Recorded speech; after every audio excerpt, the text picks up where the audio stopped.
Bom, Lene, nós estamos voltando agora. Nós falamos da vida dos outros antes. Antes que os outros falem da nossa, vamos continuar falando da vida dos outros. Então, nós falamos de consertar a saúde, de consertar direito. No boteco, nós estávamos falando que o agito no Brasil é época de campanha política e de jogo de futebol. A campanha política, ela deu uma chacoalhada. Eu vi tanto desespero por aí, mas eu fico trabalhando o dia todo, né? Então, eu tive dificuldade. Eu ia votar num, mas aquele disse que estava eleito, eu votei num outro. Eu né? também tive esse problema. Você que está nesse meio, deu muita assessoria jurídica, muito conselho, como é que está vendo o antes, o durante e o agora? Porque agora é o depois, né? Doutor, eu estava até falando mais cedo com o senhor que duas coisas, elas são paixões nacionais, né? É o futebol, Copa do Mundo principalmente, o nosso país, ele para, né? Apesar que são escalados apenas 24 jogadores, mas o país inteiro para assistir. O futebol move um setor importante no nosso país, que é a emoção, é uma das coisas que dá ao brasileiro prazer, né? Que é o torcer. E a política? O brasileiro, ele é apaixonado pela política. E por mais que hoje há um movimento das pessoas que, não, eu não sou apaixonado por movimento partidário, a maioria é. Gosta de dar pitaco. O brasileiro, cada brasileiro é um cientista político, é um mundo político em particular, isso é bonito, né? A festa que isso promove no nosso país é bacana, é linda, é maravilhosa, né? E essa semana eu conversava muito com alguns amigos, até no âmbito da Câmara Municipal, fora da Câmara, na Prefeitura, que é os ambientes que a política mais pega fogo, né? E a gente debatiu o seguinte: o povo manda recado para os políticos através das urnas, né? O recado do povo vem através das urnas, e o nosso povo mandou recados importantes, que eles precisam ser captados, eles precisam ser estudados, eles precisam ser objeto de análise e reflexão, né? Desse movimento político que nós tivemos, a primeira etapa, né? Nós somos um dos 6 estados, 6 estados aí da federação que vamos ter segundo turno. Certo. Esse fenômeno entre primeiro e segundo turno, ele é novo. Porque eu me lembro, doutor Volmir, eu era um pouco mais jovem e acompanho política. Eu cresci dentro da política, né? Meu pai toda a vida esteve diretamente ligado à política partidária, e ele é um apaixonado, né, pela política partidária, e eu acompanhava ele em reuniões, em movimentos, em convenções. E eu me lembro que há um tempo atrás, coisa de 15 anos atrás, 15, 20 anos, era meio que normal em todo o estado brasileiro ter segundo turno. As eleições sempre eram definidas em segundo turno, sejam elas gerais, sejam elas municipais, né? E hoje não. Dos 26 estados da federação, 20 fecharam a conta no primeiro turno. Certo. Apenas, isso é um recado interessante das urnas. De uma mudança no movimento social, né? No movimento social. E apenas 6 estados, 6, 7 estados aí, se eu não estou enganado, da federação, vão para o segundo turno, né? Rondônia, também. Nosso estado é um desses 6 estados aí, que nós vamos para o segundo turno. Então nós já matamos uma parte da conta, que foi a eleição dos deputados federais, senador, né? Esse ano uma vaga para o Senado, e deputados estaduais, 24 deputados estaduais. No nosso caso, a nossa população ainda não é tão grande, estamos no mínimo da vaga no Congresso Nacional, que é 8 deputados federais, né? Mas isso oxigena, cara, de uma tal maneira, eu estava no mercado essa semana, fazendo umas comprinhas, e fiquei quieto só observando. Ao meu redor, quase que unânime as pessoas falando de política. Né? Quase que unânime. As pessoas param, em vez de perguntar como você está, não. O que você achou do Lula, do Bolsonaro, do Marco Rocha, do Marco Rogério, do Bagatoli, enfim. As pessoas não querem, nesse momento, elas querem falar de política, de candidato, de proposta, de comportamento. Isso é bacaníssimo, porque mostra que as pessoas estão se envolvendo mais nos processos. O senhor já esteve também, já foi até vereador, e um vereador que deixou seu legado para o município de Rolim. O senhor sabe que antes era difícil esse envolvimento social. Sim. Né? E hoje as pessoas pararem para discutir sobre o candidato A, o candidato B, é legal, é bacana, eu gosto. Né? Eu gosto de estar no meio dessa discussão. Né? E, enfim, é uma paixão nacional, isso a gente não pode negar, e a urna mandou um recado importante, e nós podemos frisar aqui. Pela primeira vez, vamos fazer aí um pleonasmo, né? Pela primeira vez na história desse país, os grandes grupos políticos ficaram fora do poder. Né? Nós tivemos uma renovação considerável de mandatários. Ou seja, qual a reflexão que nós podemos tirar disso? Novas lideranças se formando, novas pessoas ocupando os espaços de poder, novas pessoas tomando a frente da coordenação dos processos. Né? Isso é bom, não é ruim. Né? E muitas dessas pessoas sem terem por trás os caciques políticos. Exatamente. Eu tenho observado o seguinte, Lenin. Hoje se sai na rua, é uma boca só. Elegemos fulano, mas ficou fora, Citrano, Beltrano, o outro. Quando se fala do segundo voto, eu tenho uma preocupação comigo. Segundo voto, não. Segundo turno. Segundo turno. Porque você viu quanta... O cara fala, fulano é ladrão. Mas no outro, fulano é bom. Muda rápido, né? Muda rápido. Muda rápido. Então, isso aí que me preocupa, porque... mas não é muito, não. É lei de Pareto. 80% mais ou menos tem convicção, vota no seu candidato, sabe o que é certo, o que está errado. Mas eu falo, fofoqueiro, não sei se o termo é correto, que muda de hora por hora. A política, ela é a única ciência, a única arte social, Dr. Valmir, que ela consegue juntar os contrários e os antagônicos. Na política, nós às vezes lutamos por objetivos, nós às vezes lutamos por ideais, lutamos por bandeiras, né? E às vezes nós precisamos nos reunir com os contrários, né? Nós precisamos nos reunir às vezes com os antagônicos, porque a política nada mais é do que a arte do diálogo. É o sentar à mesa para o debate, é o sentar à mesa para a conversa, né? E chegar ao consenso. E na grande maioria das vezes, por isso que às vezes as pessoas, caramba, o fulano foi oposição ao Beltrano e agora estão juntos. Mas a gente tem que analisar o que tem por trás disso.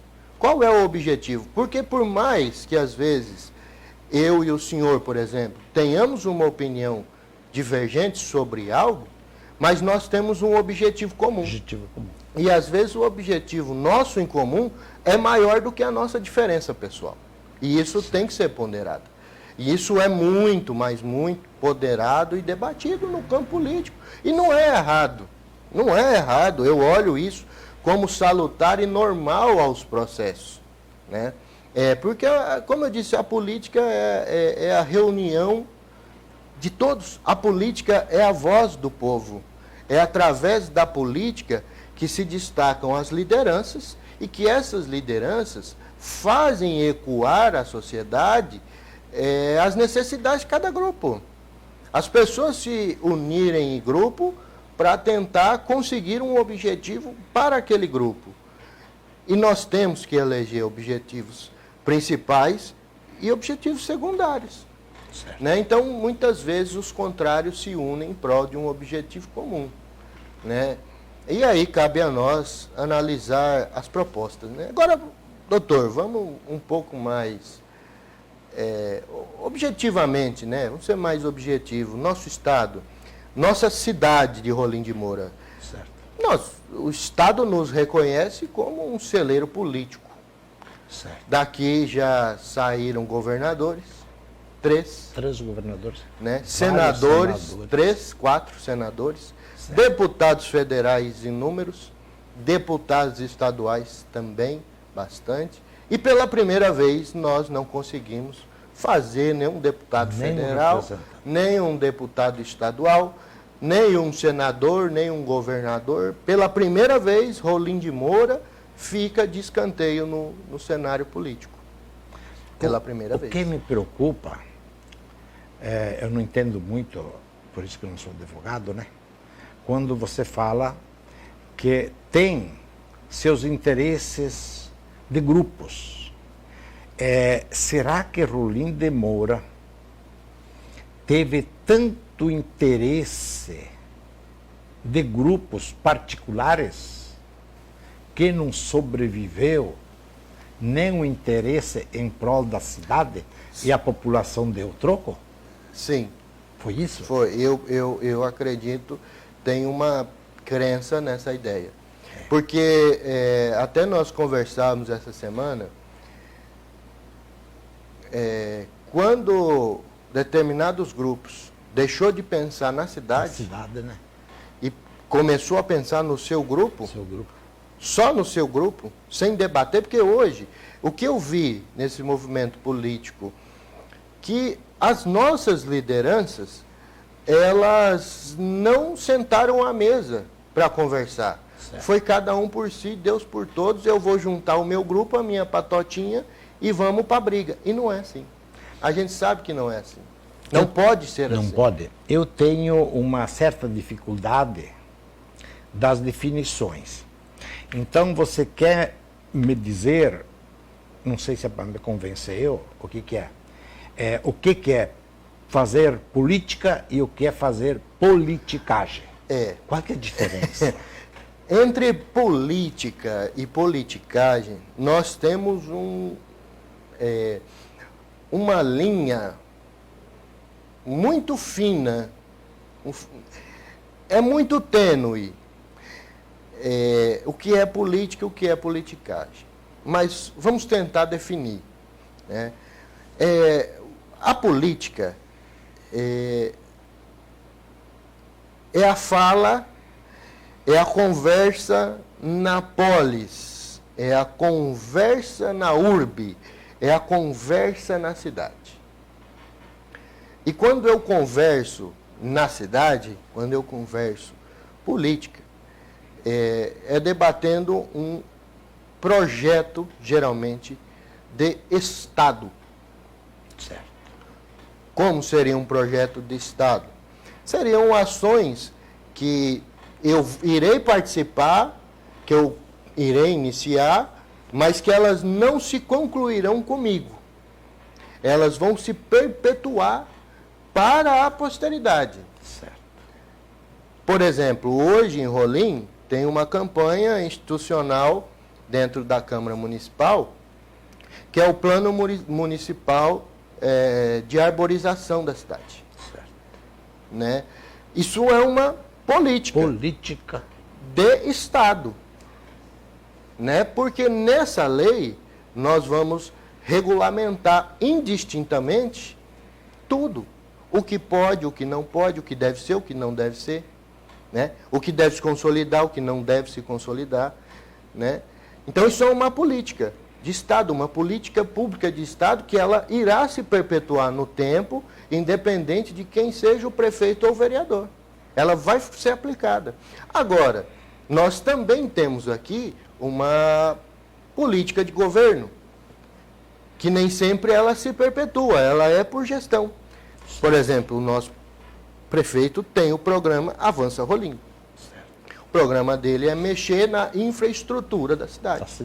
Né? É ponte, é asfalto, é meio-fio, é calçada, é expansão infraestrutural, é reforma, é construção, que a nossa cidade precisa. A maioria desse programa vai se perpetuar somente na gestão dele. Aí que está o linhame. Porque a depender como o político fazer o uso dessa ação, ela se torna politicagem, benefício próprio. Quando eu utilizo um programa que deve ser de Estado e de governo, em benefício próprio, para que eu tenha ao FIRA a vantagem, ela se torna uma politicagem. Que é, inclusive, doutor Valmir, vetado pelo artigo, se eu não me engano, o artigo 5º da Constituição, não me lembro o inciso, que diz que mesmo a política de governo, ela é da municipalidade e não do político. Ele pode sim, há um linhame ali, ele pode dizer que criou, mas ele não pode explorar isso em benefício próprio. Então, quando eu exploro determinada ação em benefício próprio, eu estou sendo politiqueiro. Então, está me clareando as ideias. Eu estou percebendo, conversando com você, por exemplo, você fala política da saúde. A medicina preventiva tem uma política de levar a saúde ao povo. Uma politicagem, às vezes, é tratar uma determinada doença que não dure tanto tempo. Do jeito que você falou, vamos ver se eu entendi bem. Quando se faz política no município, ela é duradoura, ela beneficia ou maleficia também, tem política boa, política ruim, mas que ela dá continuidade naquela. Então, essa seria a verdadeira política. Para o bem ou para o mal. Quando se faz um trabalho de uma política voltada a um ou a outro grupo, seria politicagem? Principalmente quando aquele que dispara determinado programa, ele quer auferir uma vantagem. Quando eu fujo do campo do interesse público e passo a querer uma vantagem sobre aquilo que eu criei, por exemplo, a perspectiva de reeleição, ou até mesmo a criação de um cercado eleitoral, um amarramento eleitoral, né? Por exemplo, eu dou a cesta básica, mas eu quero o voto em troca. Um exemplo bem chulo, mas ou quando eu quero me favorecer de determinada ação estatal, aí eu tenho a politicagem, porque ela não atende com plenitude o interesse público. Porque qual a grande sacada, a grande dificuldade? Até eu falava isso com o munícipe na quinta-feira, né? Quando eu sou um gestor, quando eu sou um ser humano político, estou na política, tenho um mandato, né, ou vereador, ou prefeito, ou deputado, eu tenho uma instituição por trás de mim, que é a instituição Estado. Certo. A minha cadeira de vereador ou a minha cadeira de deputado, ela é permanente, mas eu não sou permanente nela. Eu tenho a instituição. Então, quando eu quero personalizar a instituição, eu tenho uma politicagem. Porque essa personalização, ela tem que ser evitada. Eu tenho sempre que trabalhar pelo interesse público. Né? Sempre pelo interesse público. Eu tenho que pegar a minha vontade pessoal, como eu falei no início do programa, botar numa caixinha, lacrar e botar no alto da prateleira. Certo. Porque existe por trás de mim a instituição. Por exemplo, a Assembleia Legislativa do Estado de Rondônia, ela não é do presidente. Existe o presidente, a pessoa física, presidente, no caso de Rondônia, Alex Redano, deputado Alex Redano, atual presidente, mas existe a instituição presidência, que é uma instituição permanente. O Alex Redano é transitório. É transitório. Agora, a instituição presidência da Câmara, ela vai existir atemporalmente, independente de quem seja o presidente. Então, eu tenho que pensar que eu sou transitório. Enquanto eu sou transitório, eu tenho que trabalhar pelo povo. Um exemplo, vamos lá. Inglaterra, nós temos a rainha e nós temos a instituição coroa. A rainha é um personagem da instituição coroa. A coroa britânica é maior que a personalidade rei ou rainha. Ele é só um personagem que dá vida àquela ficção. A maioria do patrimônio não é do rei, é da coroa. Então, o dinheiro, o poder que emana ao rei não é próprio dele, é da coroa. A instituição coroa é maior que o personagem rei. Ele só é o que dá vida à instituição coroa, né? Mas a instituição é maior que o personagem. Assim é o prefeito, assim é o deputado, assim é o vereador. A Câmara Municipal é maior que o vereador, porque ela é uma instituição, ela é um órgão, né? Que tem transitoriamente 9, 10, 11, 15 pessoas. Então, nós temos que ter esse raciocínio em mente e tentar sempre pessoalizar, porque quando eu pessoalizo a instituição, tento dar a minha cara à instituição, eu tenho uma politicagem, não a política propriamente dita. Por quê? Na pessoalização, eu tiro de cena o interesse da polis, eu tiro de cena o interesse público e passo a ter o meu interesse. É interessante, por isso que às vezes se fala, o gestor público, ele deve gerir os interesses coletivos. Os interesses da comunidade. Da comunidade. E nós observamos muitas vezes que isso não acontece. E quando, por exemplo, na saúde, se eu não conduzo certo, uma coisa ou outra, eu fico com a consciência pesada, né?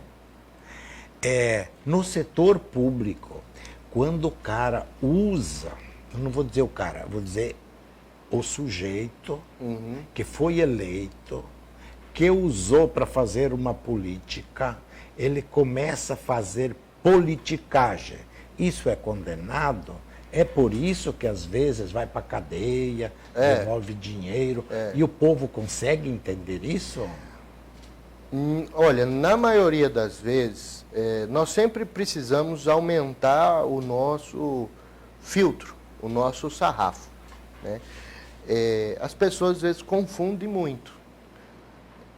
As pessoas têm que entender que quando eu me disponho a uma função pública, o lugar de ganhar dinheiro não é no setor público. Não, né? Não. O lugar de ganhar dinheiro, doutor, é empresariando igual o senhor, é empresariando igual a mim. É empresariando como a associação comercial, como os nossos empresários. Ali você ganha dinheiro. Certo. No setor público, não é para se ganhar dinheiro. Então, quando eu entro com esse objetivo, eu estou fazendo politicagem, não estou fazendo política, eu estou pessoalizando, né? Eu estou fazendo direcionamentos, então eu estou fugindo aquilo que a instituição, o Estado, está criada e ali à disposição para se fazer, né? Eu sempre digo que o poder público, o agente público, o gestor público, o Estado, representado por ele, precisa promover consensos sociais. Ele existe para isso. Ele é o reflexo, o Estado ele existe para normatizar e regular as relações sociais. Certo. Porque, historicamente, já ficou comprovado que sem uma regulação a sociedade é um caos. Certo. E o Estado, ele existe para isso, para gerir, para criar consenso, para criar formas de bem-estar social. de sociedade, formas de bem-estar. Então, quando eu fujo a esse objetivo, o caos ele está instalado, o político vira alvo de piadinha, chacota, de investigação, de devolver dinheiro, quando eu fujo a esse objetivo. Por isso que a nossa Constituição, doutor Volmir, eu já li várias formas de Constituição, várias leis de outros países. Não existe nenhum texto tão bem escrito como a Constituição brasileira. Bom, Lenin, agora que eu assisti essa aula, agora vai ter horário político. Então nós temos que se despedir e vamos assistir horário político para ver se o pessoal mais ou menos fala aquilo que eu vi de você. Então, vamos agradecer ao povo por essa oportunidade e faz suas considerações que depois eu vou falar o que nós vamos fazer sábado. Pronto. Doutor, eu agradeço mais uma vez a oportunidade de estar aqui neste programa, que permite nós filosofarmos, né, falarmos da nossa polis. Eu sou um cara muito provinciano, gosto muito da nossa província, da nossa cidade, né? Agradeço ao seu público, agradeço ao telespectador desse programa por me ouvir, por nos dar audiência, né? E nós temos que estudar um pouco mais, elevar o nosso sarrafo de avaliação, principalmente nesse momento de escolha. E o que eu queria deixar como mensagem para o povo de Rolim de Moura: vamos evitar o fanatismo, vamos evitar o extremismo, vamos refletir mais sobre o nosso país, vamos refletir o que mais nos assola enquanto cidade, né? Vamos tentar votar, eleger aquele candidato que mais se assemelha a esses princípios ligados ao interesse público, né? E principalmente evitar essa polarização que hoje parece inevitável, e ela é inevitável em muitos casos, mas vamos tentar ser medianos, vamos tentar exercitar a mediania de Aristóteles. Aristóteles escreveu sobre a mediania aristotélica, que já faz mais de 2000 anos e até hoje a gente não aprendeu a exercitar.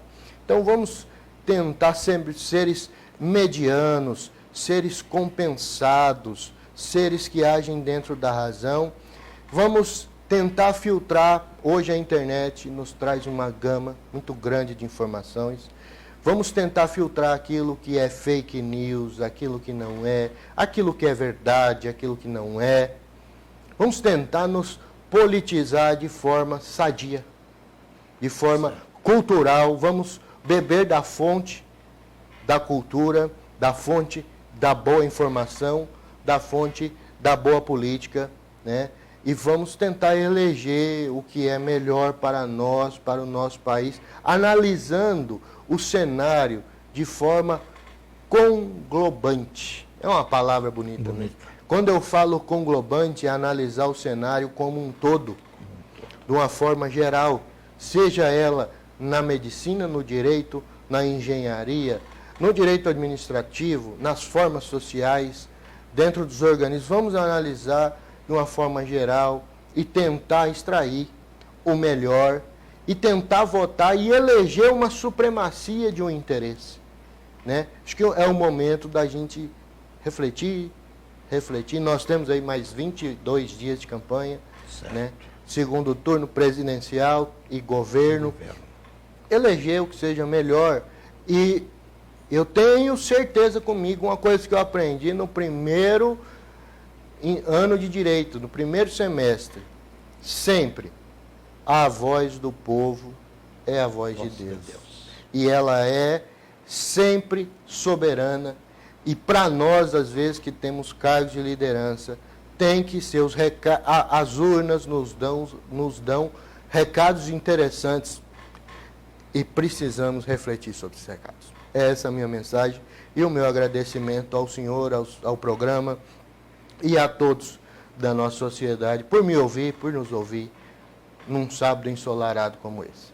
Nós que agradecemos, e para você que está nos ouvindo, sábado que vem, nós vamos trazer aqui a Elza e a Valdilene para tratar de saúde.